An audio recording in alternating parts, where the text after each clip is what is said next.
పిచ్చనే ఉంటాయి. అక్కడికి వెళ్ళి రావాలంటే కష్టం అయితే ఓపెన్ ప్లేస్ అయితే తొందరగా అనుకోవచ్చు.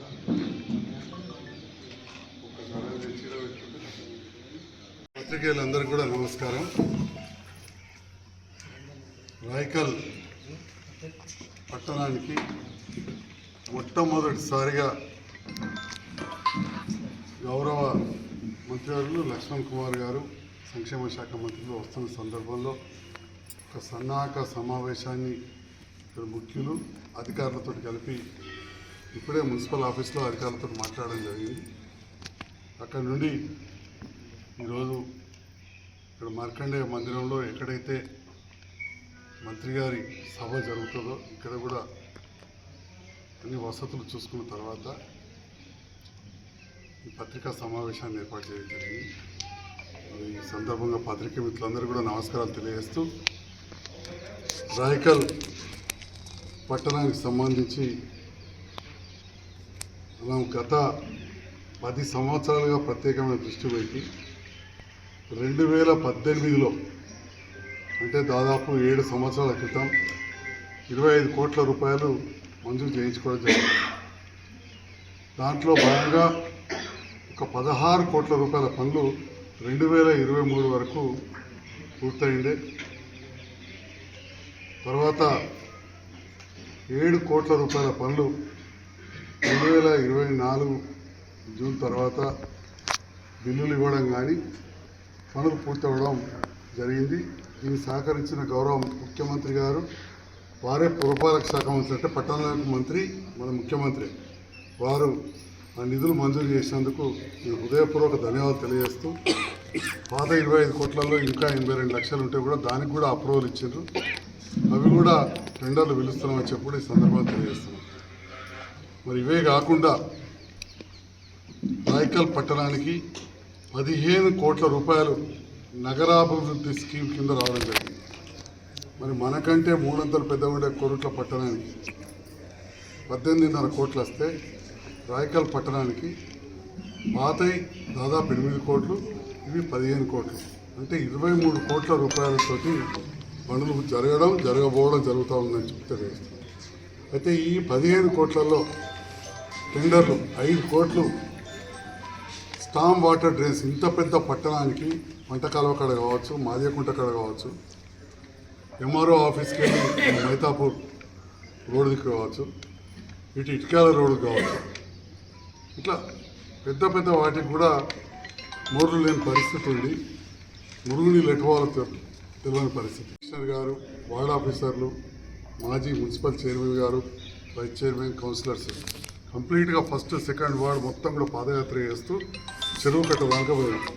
అప్పుడు సమస్యలు అన్నీ చూసి దీనికి 5 కోట్ల రూపాయలు, ఇంతకుముందు వీరాపూర్ రోడ్కి లైట్ లేవని చెప్పి సోదరు చెప్పినట్టు ఊరు చివర ప్రాంతాలు కొన్ని ఉన్నాయి మనకు, అక్కడ లైట్స్ కోసం 1 కోటి రూపాయలు, చెరువు కట్ట దిగిపోయింది అక్కడ కొద్దిగా గైడ్ వాల్ కావాలి 20 లక్షల రూపాయలు, దాంతోపాటుగా ఒక 50 లక్షల రూపాయలు డివైడర్ పటేల్ స్టాచ్యూకు కొంత ముందే ఆగిపోయింది, అక్కడ నుండి మనం గాంధీ స్టాచ్యూ వరకు కూడా డివైడర్ సెంట్రల్ లైటింగ్ గ్యాస్ అవసరం ఉన్నది. ఇవన్నిటికి కూడా కాంట్రాక్టర్లు రావడం, టెండర్ పూర్తయిపోయింది. లెటర్ ఆఫ్ యాక్సెప్టెన్స్ అంటారు, అంటే టెండర్ కరెక్ట్ ఉంటే ఫస్ట్ LOA అని ఇస్తారు, letter of acceptance. Municipal commissioner గారు, ఇంజనీర్ గారు అది ఇవ్వడం జరిగింది.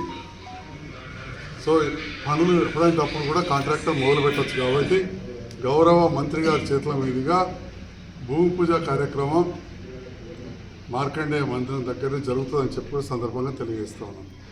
చాలా సంతోషం. మరి ముఖ్యమంత్రి గారు ఇంకా కూడా పెద్ద ఎత్తున నిధులు ఇచ్చిండ్రు. అవన్నిటితో కూడా మిగతా 7 కోట్ల 80 లక్షలతో వివిధ గలీలలో కావచ్చు, మెయిన్ రోడ్ల మీద డ్రైన్లు కానీ, సీసీ రోడ్లు కానీ, బీటీ రోడ్లు ఉండే వేయడానికి 6 కోట్ల 30 లక్షల రూపాయలు వాటికి సెపరేట్గా మనం మంజూరు చేయడం జరిగిందని చెప్పి ఈ సందర్భంగా తెలియజేస్తున్నాం. అయితే కాంట్రాక్టర్స్ ఎవరు ముందు రాలేదు, దానికి తప్పకుండా ఎవరైనా ప్రోత్సహించి తీసుకొస్తాం. ఈ సందర్భంలో అదేవిధంగా ఇంకొక ₹1 కోటి జంక్షన్స్ అంబేద్కర్ స్టాచ్యూ వద్ద మంచి జంక్షన్ డెవలప్ చేయడానికి రౌండ్గా, అంటే జైత్యాల కదా కొత్త బస్ స్టాండ్లో పాత బస్ స్టాండ్ ఉన్నట్టు ఇట్లా మంచిగా రౌండ్గా చేసేందుకు అంబేద్కర్ దగ్గర, గాంధీ బొమ్మ దగ్గర, పటేల్ విగ్రహం దగ్గర అట్లా ఇంకెక్కడ నిర్ణయం చేయడానికి మనం అటు పోతుంటే కొరుట్ల రోడ్డు కూడా 3 బొమ్మల దగ్గర కానీ ఇట్లా ₹1 కోటి దానికి కూడా మంజూరు చేయడం జరిగింది. బ్యాంకు గ్యారెంటీ ఇచ్చి అగ్రిమెంట్ చేసుకున్నాకనే బిల్ రికార్డ్ అవుతుంది. పైసలు ఇవ్వరు, పైసలు ఇస్తే తప్పు అవుతుంది. కానీ పని మొదలు పెట్టినట్లు తప్పలేదు. ఎమర్జెన్సీ ఉన్నప్పుడు చేయించుకుంటాం. జగిత్యాల పట్టణంలో వినాయక చవితి సందర్భంలో అక్కడ ప్రజలు కొడితే అక్కడ చాలా పెద్ద ఎత్తున నిధులు వచ్చిండే, దాదాపు 60 కోట్లు వస్తే అలా ఒక కాంట్రాక్టర్ 14 కోట్ల వస్తే, గౌరీశంకర్ అనే కాంట్రాక్టర్ వస్తే ప్రజల కోరిక మేరకు అతను ప్రారంభిస్తే ఈనవలయ గౌరీశంకర్ అని చెప్పి పెద్ద పెద్ద వాళ్ళు అసలు కాంట్రాక్టర్ల గురించి మనం ఎన్నడూ మాట్లాడడం కూడా ఎవరు చూసి ఉండరు. ఎందుకంటే ఎంతోమంది కాంట్రాక్టర్లు ఉంటారు. ఇక్కడ సత్యనారాయణ రెడ్డి గారు చేసిండు, శ్రీనివాసరావు చేసిండు, జగిత్యాల రాజేందర్ రెడ్డి చేసింటాడు, తిరుపతి రెడ్డి చేసిండు, ఇంకెక్కడికెళ్ళో ఇమ్రానా ఎవరో గంగావతలకెళ్ళి వచ్చి చేసిండు, ఇక్కడ రమణారెడ్డి గారు వచ్చి చేసారు. అట్లా ఎంతోమంది చేస్తుంటారు. అట్లాంటప్పుడు కాంట్రాక్టర్ల గురించి పట్టించుకోకుండా మనకు పనులు కావాలి. జగిత్యాల సాయిరామ్ కన్స్ట్రక్షన్స్ సునాకర్ రావు అయితే వందల కోట్ల వర్కులు చేశారు, ఎన్నో రోజులకు కలిసి సునాకర్ రావు. కాబట్టి కాంట్రాక్టర్స్ కొంతమంది ఎస్టాబ్లిష్ అయి ఉంటారు. నా ఒక్కతే అమ్మాయి మా వియ్యంకుడు వాళ్ళు మహబూబ్నగర్ జిల్లాలో ప్రతి నియోజకవర్గంలో కోట్ల రూపాయల వర్కులు చేశారు. అసలు ఆయన చేయని వర్కులు చేయని మండలమే లేదు మహబూబ్నగర్ ఉమ్మడి జిల్లాలో. సో 2-3 పీటీ ప్లాంట్లు, 3 బీటీ ప్లాంట్లు, క్రషర్లు ఉంటాయి. కాబట్టి కాంట్రాక్టర్లు చేస్తుంటారు, దాని గురించి పట్టించుకోవాల్సిన అవసరం లేదు. కానీ కొంతమంది మొన్న మాట్లాడింది కాబట్టి మళ్ళీ రేపు కూడా అగ్రిమెంట్ అయిందా, కాంతి చేసిండ్రు, నాకు ఆశ్చర్యం ఎత్తుంది, ఎమ్మెల్యే కుమ్ముక్కైడు, ఇవన్నీ అవాండాలు ఎత్తారు. పనులు కావాలరా అని చెప్పి ప్రజలు మా చెల్లెలవి కొన్ని మోర్లు కావాలి, లైట్లు కావాలని అడుగుతుంటే వినాయక చవితి అప్పుడు ఇట్లనే తొందరగా కావాలని చెప్పి గోవిందపల్లిలో పని మొదలు పెడితే ఇక్కడ పని ఎట్లా మొదలు పెట్టినని చెప్పి అన్న నాయకులు ఉన్నారు. వారికి తప్పుగా వారిని తీసుకెళ్ళిన వారికి నేను చెప్పాను. కానీ వారు కూడా అన్నీ తెలిసిన వారే. కానీ 10 సార్లు ఒకటి అంటే సంజయ్ కుమార్కు చెడ్డ పేరు రావాలి, ఇంతకు సంజయ్ కుమార్ అంటే కొద్దిగా మంచి పేరు ఉన్నది అనే భావన ఉంది. ఎందుకంటే మళ్ళీ గెలిపించారు. ఫస్ట్ టైం కూడా కొద్దిగా నేను ఓడిపోయినా. నేనేం పెద్ద మహాత్మా గాంధీని కాకపోవచ్చు, కానీ మరీ అత్యంత సుగుణ సంపన్నుడు అన్నట్టు కాకపోవచ్చు, కానీ మరీ చెడ్డోళ్ళైతే కాదు. కానీ వీడు చెడ్డోడు అని చెప్పి చూపించాలనే ఆలోచన చేస్తాం. మంచోడు కాకుండా సంగతి విడిచిపెట్టి చెడ్డవాడని చెప్పి చూపించాలని చెప్పి మాట్లాడుతూ ఉన్నారు. ఈ సందర్భంలో ఒక మంచి కార్యక్రమం చేసే సందర్భంలో విమర్శించే పని పెట్టుకోవద్దు, కానీ వివరణ ఇచ్చుకోవాల్సిన పరిస్థితి రాజకీయ నాయకులు తీసుకొస్తున్నారు. గతంలో ఇది ఉండేది కాదు. ఎవరేం చేస్తే చెప్పుకునేవాళ్ళు, ఇప్పుడు విమర్శించే పరిస్థితి తీసుకొస్తున్నారు. కాబట్టి వివరణ ఇవ్వాల్సిన పరిస్థితి వస్తూ ఉన్నది. విమర్శిస్తున్నారు కాబట్టి వివరణ ఇస్తూ ఉన్నా.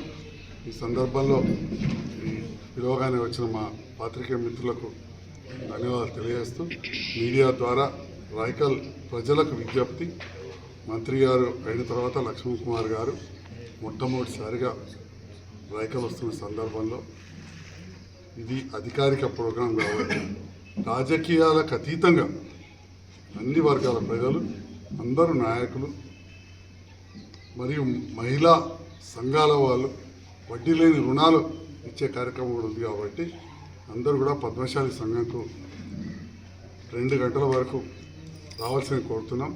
1 గంటకు వచ్చినా పర్లేదు, కొంత భోజనం వసతి కూడా ఏర్పాటు చేస్తూ ఉన్నాం.